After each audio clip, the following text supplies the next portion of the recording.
Hey everyone, and welcome back to another Warcraft video. Today we've got a pretty exciting one because there is a fair amount of lore to get into. The intro cinematic for this patch has, of course, just came out. You've probably all seen it, and when you dive into the lore of this one and a lot of the imagery and what we see, there really is quite a lot that we can extrapolate. And then also many different connections to aspects of the game that some players will have seen already, especially the Horde players, less so the Alliance, and a lot that we really can extrapolate out into the future, as well as one or two interesting little tie-ins to the Legion expansion. So we're going to kick it off with the beginning. The Horde fleet is leading the Alliance. Now that's not what the Alliance think. The Alliance think that they are hot on pursuit, that they're about to get the last of the Horde fleet, because of course, narratively speaking, the Horde fleet pretty much got crushed. Now, when you look at the Alliance fleet, what do you see? There are both, like, Alliance Stormwind boats. There are also Kalteran boats. Yeah, they're running them like the fuck down. Navy is off because the somewhere Alliance else. is better. This pretty much is the bulk of the Alliance Navy. That's what it seems to be. Now, you know, the Alliance, they're emotionally driven in this. Gen is going there trying to get the enemy. Yet, when you look over at the Horde boats, what's Thanos doing? He's just, you know, coolly having a look at Xal'atath. And this really leads us off into the first bit of explanation, right? That seems like kind of a bad thing. I mean, you have like this old god dagger and he's just kind of letting it lead the way. Seems like a mistake.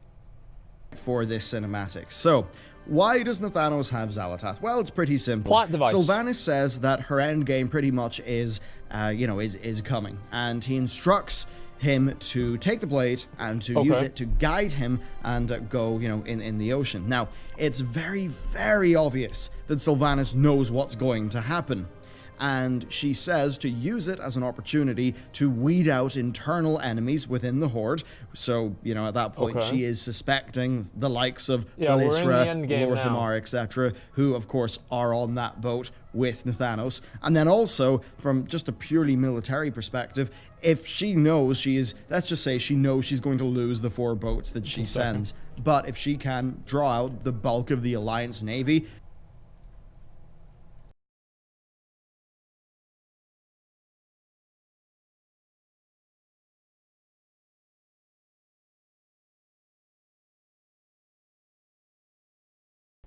Okay, let me finish this.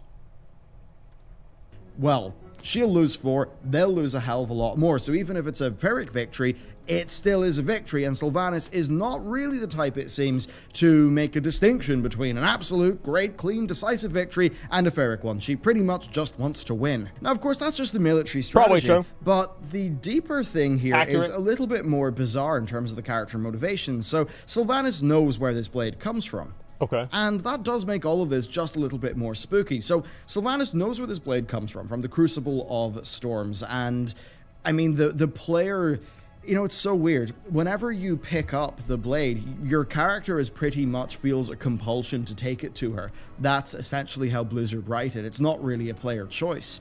And it does make you wonder just how much agency does Sylvanas have in what's going on with this blade. She, of course, thinks she's completely in control, and she thinks that she's going to use this blade to lure, to lure the Alliance fleet into a big trap. But the thing is, how does she know about that trap? How does she know what's going to happen whenever Thanos follows the blade into the sea and draws out the Alliance Navy? Yeah, I never Has she been thought of talking that. to Ashara? Well, seemingly she hasn't. Has she been talking to N'Zoth? Has she been hearing old god whispers? That's the thing. For her to use the blade in this military strategy, she's going to have to know about this big trap that's about to be sprung.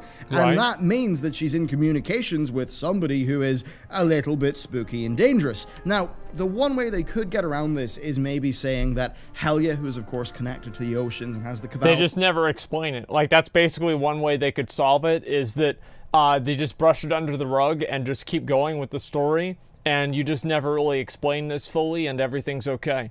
It's not even a big deal. It's pretty much it. I think that's basically how it could work. If somebody has this rare up on their server, please invite me, Zach. I do have an alt code. If you can invite me on Kel'Thuzad. here. Maybe Helya tips Sylvanas off to what's going on, and Okay. maybe Sylvanas can know these things without being corrupted by N'Zoth or in a scheme with Ashara through Helya. Alrighty. But other than that, it definitely does look rather fishy from her indeed. But anyway, let's get back to the cinematic. It's So when you Alt look at 224, Thanos, something like yeah, that. it's pretty darn clear that the guy remember. knows he's about to have a unpleasant experience, but that he knows exactly what's going on. He does not look kind of worried. He almost, I mean, he sort of cracks a little smile, doesn't he? So yeah, he knows what the crack is. We then cut down to Ashara, and she's actually talking to one of the characters who is a raid boss in the upcoming raid. It's the first and boss. she talks about preparing the Tidestone of Golganeth.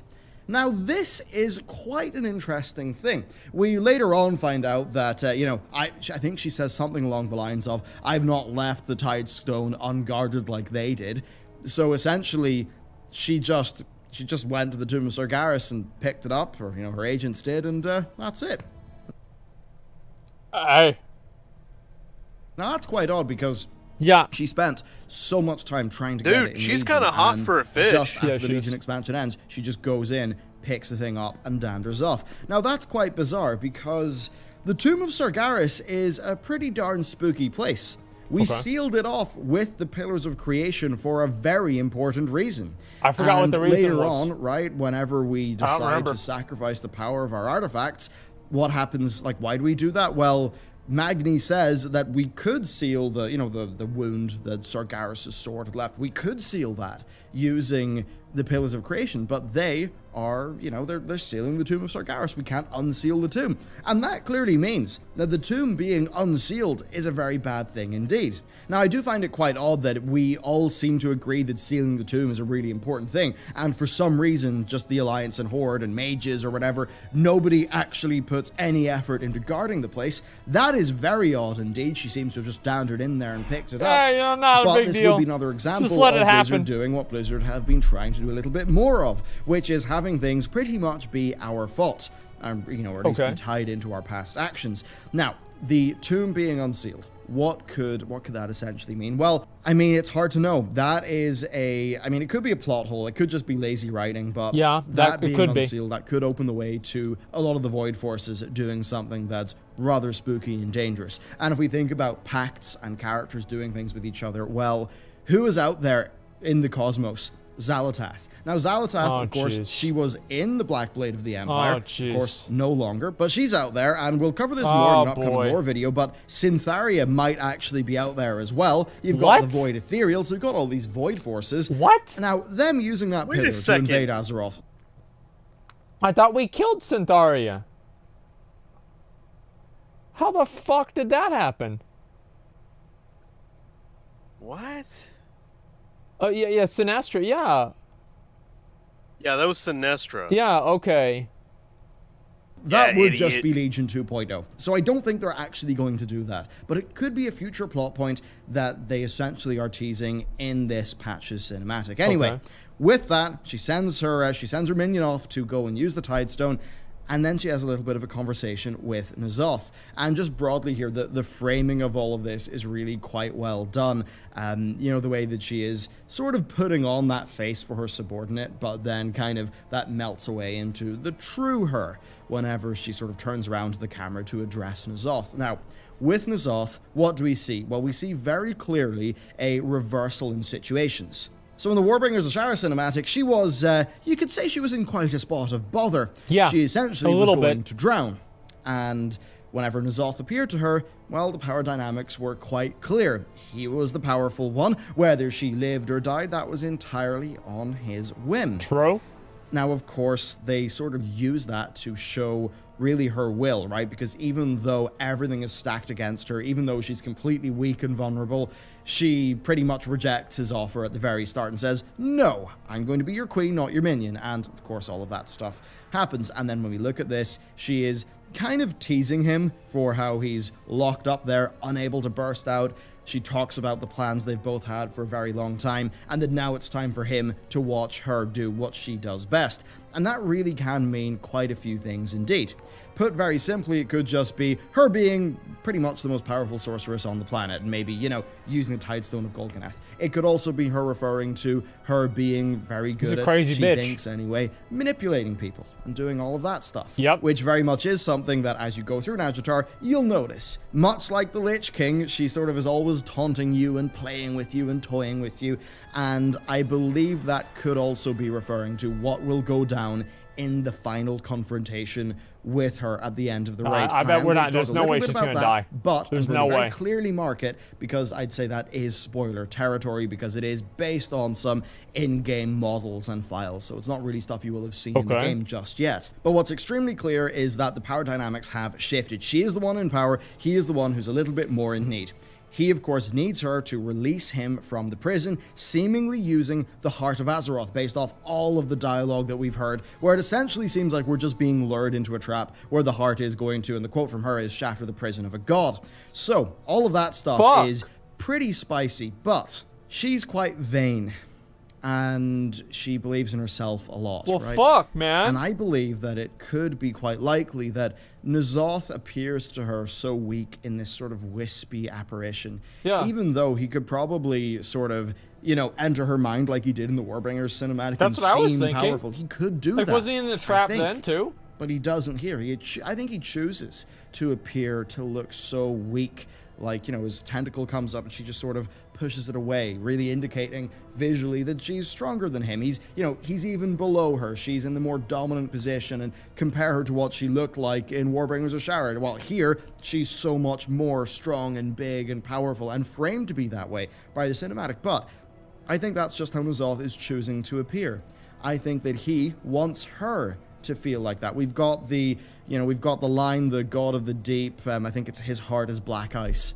I believe that's from the puzzle box. I think that's from the puzzle box. It's one of the lines associated with N'Zoth anyway. Okay. So, to me, it really seems like he's playing her, even though she maybe thinks that she is playing him. Because one thing that has seemed kind of possible is that she would try to seize power herself. Because it really has seemed like they're... Well, how are you going to seize power? Like, I don't know if that's... I don't know about that, dude, because, like, I mean, N'Zoth's an old god. Ashara's an elf. You know what I mean? Like, come on. Like, really? Wait, isn't she like one of the most powerful elves that ever existed, ever? But she's an elf. I mean, at the end of the day, she's still just an elf. Well, yeah, but, I mean, Broxigar was just an orc. He only damaged Sargeras because he had the axe. Yeah, but she's magic. It's not the same, dude. I mean, like, old gods, listen, like, they had, like, literally the Titans had to grab an old god and pull him out of the earth. That's the only one. And which one was that? Yasiraj? I forgot even which one that was. And, no, the old gods are too powerful. Like, there's no way that Ashara is going to have control over the old god. That's so fucking stupid. Ashara is as powerful as Sargeras. That's the dumbest thing I've ever heard. Sargeras literally is bigger than the planet. Like, how's she going to be more powerful than him whenever he can literally cut the planet that she lives on in half? I mean, does that make any fucking sense to you?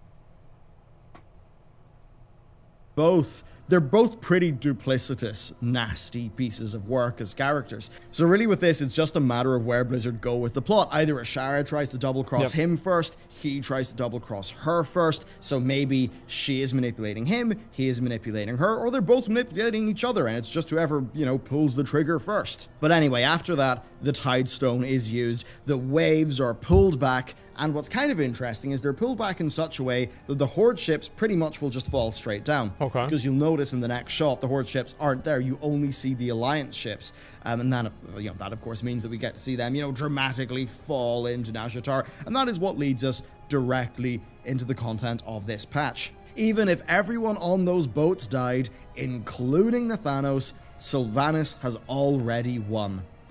The whole thing, right, was that the Horde was kind of losing the war on paper. Their fleet was smaller, they'd suffered major setbacks. The Horde sucks, that's why they were losing. Here she has sort of level the playing Yeah, field. they're losing 'cause She's they taken suck. out the Alliance fleet. And do remember, we went to Kulturas and Zandalar to get their fleets. Well, the Zandalari fleet was crushed by the Alliance.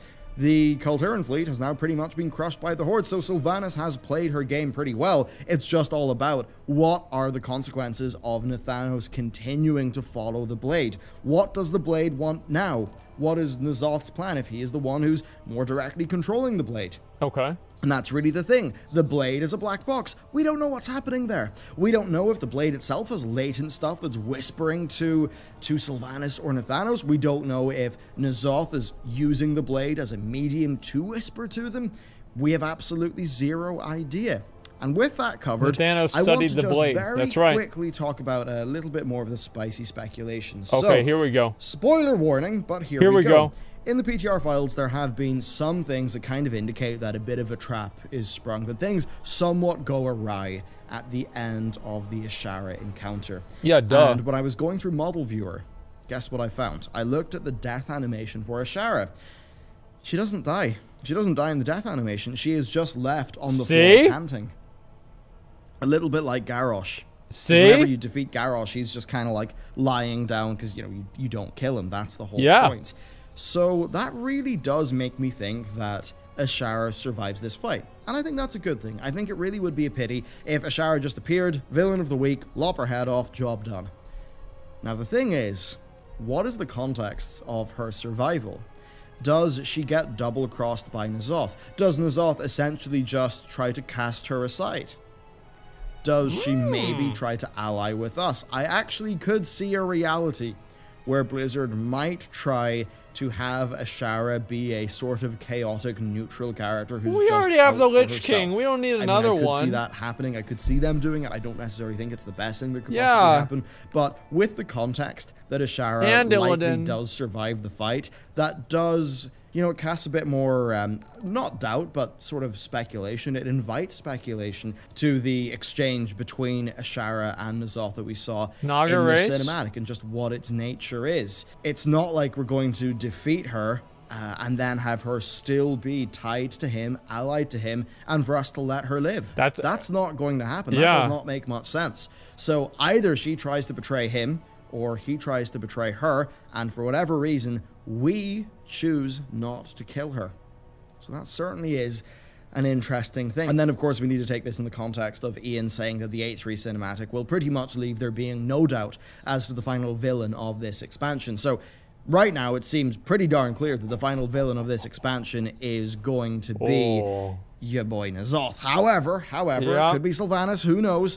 But it's pretty likely N'Zoth at this stage. They could subvert our expectations. We all know She's how too they hot to love die. do That's things true. like that these days. But yeah, that's kind of where I'm left with this. A pretty cool cinematic, but it's just when you go through the implications of everything that is shown and sort of talk about the lore connections that this cinematic has to the things they've established in the game, that it just Should've does had get a bigger bit more boobs. interesting. And Bro, it's also good to fill true. everyone in because, of course, True. Alliance players will not have seen a bunch of this storyline with Sylvanas, so it's good to clue everyone into what's actually going on. Anyway, that's it for this What video. the Let me fuck, know man? what you thought about the cinematic, what your analysis is of it, and with that covered, I will see you next time.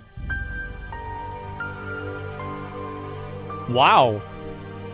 So they could make Ashara like ally with us against N'Zoth? I mean, I don't know. I mean, that feels Oh God, I would hate that.